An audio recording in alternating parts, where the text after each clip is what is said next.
Sanjay club রোডও flyover দেওয়া হইবনি ভারতমালাত। আপনারা সত্য শুনছেন, এই কথা নিয়ে অনেক গ্রামবাসী উত্তেজিত আছেন যে ভারতমালাত ফ্লাইওভার দেওয়া হইবনি সঞ্জয় ক্লাব রোডের উপরে।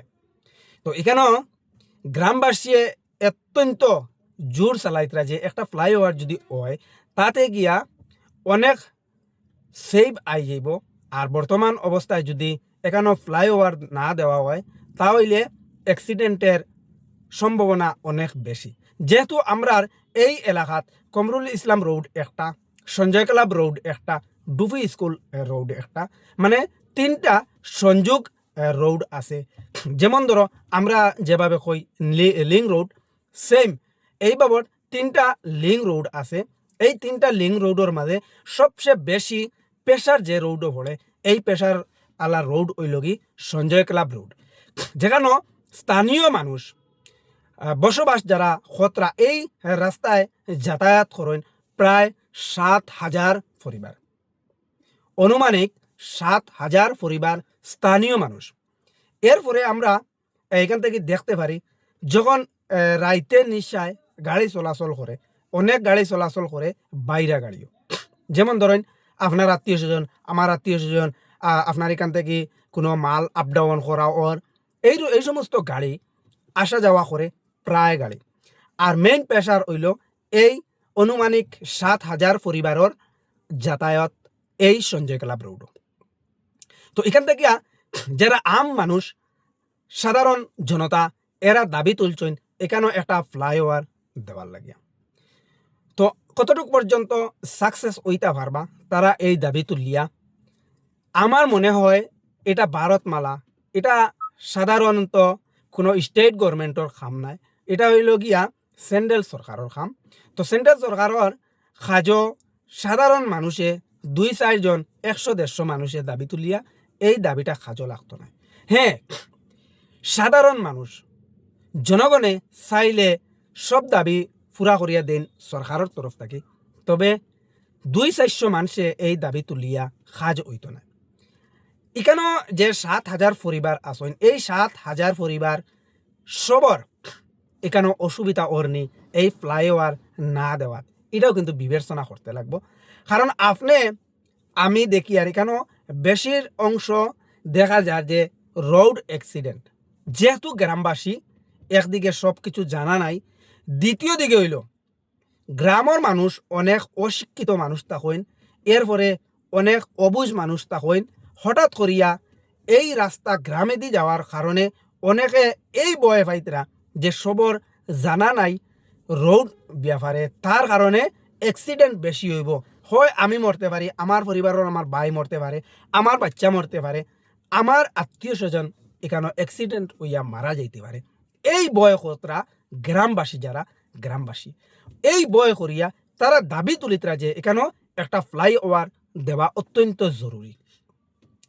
তো প্রিয় দর্শক, আরেকটা কথা এখানে আমি উল্লেখ করি আর আপনার কাছে, আমিও ও গ্রামর ও সঞ্জয় ক্লাব রোডে আমার আসা যাওয়া, আমার যাতায়াত রাস্তা হইল কি সঞ্জয় ক্লাব রোড। তো কথা হইল, 1 নম্বর কথা হইল কি, যদি আপনার লাইসেন্স না থাকে তাহলে রোডও আপনার গাড়ি চালানির প্রয়োজন নাই। দ্বিতীয় নম্বর কথা হইল কি, এই রোডটা ক্রস হওয়া অত্যন্ত অসম্ভব ব্যাপার। কারণ ভারতমালা হইতে আপনি চিন্তা করিয়া দেখেন, মানে ঘন্টাত অনুমানিক আমি যতটুকু পর্যন্ত ধরিয়ার ঘন্টাত 150 থেকে 200 গাড়ি আপ ডাউন হইব। তো এই আপ ডাউনও মানুষ যাতায়াত করতো কিভাবে? কোনো গাড়িগুলি যদি নাও লইয়া আয়, চলাফিরিয়া করিয়া যাতায়াত করতো কিভাবে? এটা নিয়ে মানুষ চিন্তা ধারণা। তো এর কারণে মানুষে বারবার দাবি করে যে এখানেও একটা ফ্লাইওভার দেওয়া হোক। এখন সাধারণ একটা উদাহরণ দেই, এই ফ্লাইওভার দেওয়াত আমরার ক্ষতি কি হইব এবং ভবিষ্যতে আমরা লাভটা খেতে হইব। বর্তমান অবস্থায় যদি এই ফ্লাইওভার না দেওয়া হয় তাহলে আমরা বর্তমান অবস্থায় এটা ফ্যাসিলিটি ভাইয়ার আমরা এই ভারতমালার রোডটা একদম খাস তাকিয়া ব্যবহার করতে পারব, খাসাখাসি তাকিয়া ব্যবহার করতে পারব। দ্বিতীয়ত কথা হইল, যদি ফ্লাইওভার দেওয়া হয় তাহলে আমরা ডাইরেক্ট বাজারও আইতে লাগবো, বাগার বাজারও আইতে লাগবো। আইয়া যদি আমরা মিজোরাম যাওয়ার হয় অন্য জায়গাত গিয়া আমরা ভারতমালার লগে যুক্ত হওয়া লাগবো, সংযুক্ত ভারতমালার লগে হইতে লাগবো। আর আমরা যদি এদিকে যাই তাহলে এখান থেকে যদি ফ্লাইওভার দেওয়া হয়, কমরুল ইসলাম রোডও ফ্লাইওভার দেওয়া, তাহলে আমরা অন্তত ইসলামাবাদ গিয়া এই ভারতমালার লগে সংযুক্ত হইতে লাগবো। তারপরে হইল কি, আমরা সব গরিব, আমরা গরিব রইতাম নাই, ভবিষ্যতে সেও ধনী হইব, সেও যেভাবে গরিব আছে এর চেয়ে থেকে আরো বেশি গরিব হইব। তো যারা ধনী হইব, যারা মোটামুটি টাকা পয়সা বানাইব, এরা তো খারবার করতো। যদি মিজোরাম থেকে একটা গাড়ি মাল আনে তাহলে ই এলাকা ঘুরাইয়া নিয়া তার বাড়িত মাল পৌঁছাইতো। আর যদি ভারতমালাটা আমরা রোডের লগে লেভেল থাকে তাহলে ভারতমালায় এইদিকে ভারতমালা হইয়া আনিয়া ডাইরেক্ট সরাসরি এই রাস্তা যেতে পারবো।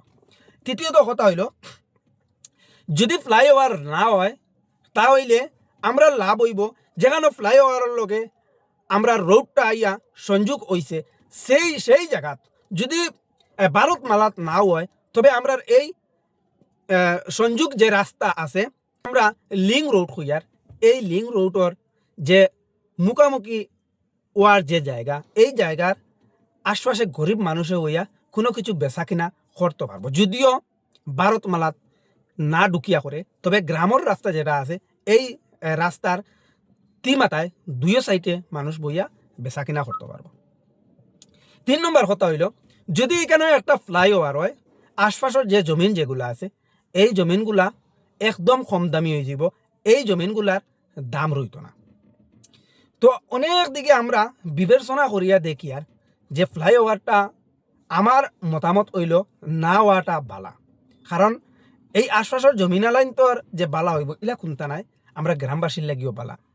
আর যেহেতু এই দেশটা ডেভেলপ হওয়ার, দেশটা উন্নত হওয়ার, সমাজের মানুষ যারা এরা উন্নত হইতরা, তাহলে আমার মনে হয় এই যে যারা ড্রাইভিং করে ড্রাইভার যারা এরাও উন্নত হইবা, এরাও হুঁশিয়ার হইবা।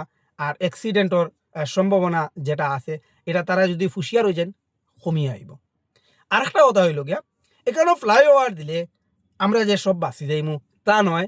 আমরা এখানে যদি ভারতমালা নাও চই, অন্য জায়গাত গিয়ে আমরা এই ভারতমালার লগে সংযোগ হইয়া আমরা কোনো দিকে যাইতে লাগবো। তাহলে আমরা এই অ্যাক্সিডেন্টর ভয় করিয়া এখানে ফ্লাইওভার দেওয়া হোক, ফ্লাইওভার একটা চাওয়া, এটা আমরা বাদ দিয়া আমরা যদি একটা দাবি করি সরকারের কাছে, তাহলে আমরা এটা ভালো হইব। এখানে একটা সার্কেল যদি দেওয়া হয় তাহলে আমরা জায়গাটা উন্নত রইব। আর সার্কেল থাকার কারণে কেটা হইব, আমরা অ্যাক্সিডেন্টের সম্ভাবনাটা কমিয়ে আইব। তো আমরা এই ফ্লাইওভার দাবি না করিয়া আমরা সরকারের কাছে একটা সার্কেল যদি দাবি করি, আমরা এই সার্কেল দাবি করাটা সঙ্গে সঙ্গে কাজও লাগবো। তো আশা করিয়া আপনারা বিষয়গুলা বুঝতে পারছেন। আমি যতটুকু পর্যন্ত আমার মাথায় ধরছে আমি অতটুকু পর্যন্ত আপনারা সামনে তুলিয়া ধরছি। আমি রায় দিই না, আমি জাস্ট আমার ভিতরে যেগুলো আসলো ওগুলা তুলিয়া ধরছি। আর প্রতিবাদ যারা স্থানীয় মানুষ আছেন, প্রায় 7,000 পরিবার মানুষ আছেন অনুমানিক, আমি কইয়ার এই রাস্তায় যাতায়াত, এই 7,000 মানুষ সারাই কিন্তু প্রতিবাদ কর্তা নাই। আপনি 100-200 মানুষ লইয়া প্রতিবাদ করিয়া এটাও কাজও লাগতো না। এটা হইল কি সেন্ট্রাল সরকারের কাজ, এটা কোনো স্টেট গভর্নমেন্টের কাজ নাই। আশা করি আমার কথাটা বুঝতে পারছেন। যদি বুঝিয়ে থাকেন তাহলে তো ঠিক আছে, আপনার মতামত যেটা আছে এটা কমেন্ট বক্সে জানাইবা। ধন্যবাদ।